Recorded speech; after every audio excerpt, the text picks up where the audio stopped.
আপনি এই নিয়মে খান, সময় নিয়ে খান, দেখি আপনার কোনো গ্যাস্ট্রিক হয় কিনা, অ্যাসিডিটি হয় কিনা। আজকাল তো আমরা দাঁতের ব্যবহার ভুলেই গেছি, খাবার খাই আর গিলি। নো, আপনি চাবাইতে হবে।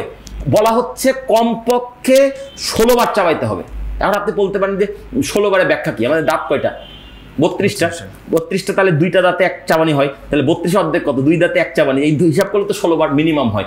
যদি যত চাবে, একটা কথা সেরকম, খাবার খাও পান করে, পানি খাও চিবিয়ে। মানে খাবারটা মুখে নিয়ে লালার ভালো টলমল করবে, তখন গিলে ফেলো।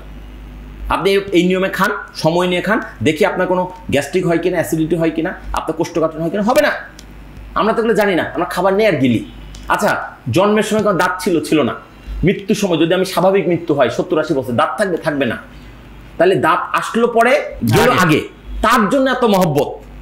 আর পাকস্থলী যে মায়ের পেট থেকে আমার সাথে এসছে এবং কবরেও আমার সাথে যাবে, আমি মরে গেলে তো আমার পাকস্থলী মরে গিয়ে আমার কবরে যাবে, তার জন্য আমার মহব্বত থাকা উচিত না? তাহলে পাকস্থলীতে আমি কিভাবে না চিবিয়ে খাবার ভিতরে ঢুকাই? পাকস্থলীর বদদুয়াতেই তো আমি মরে যাওয়ার কথা। পাকস্থলী যদি আলাদা একটা অস্তিত্ব থাকতো, সেই তো আল্লাহর কাছে দোয়া করতো যে আল্লাহ তুমি কি লোকের ভিতরে আমার দিলা, এই লোকটা খালি খাবার চিবায় না, ঢুকায় দেয় ভিতরে। তো এই যে খাবারের হ্যাভিং, মানে স্টাইলের ভুল, এইটা নিয়ে কাজ করার সুযোগ আছে।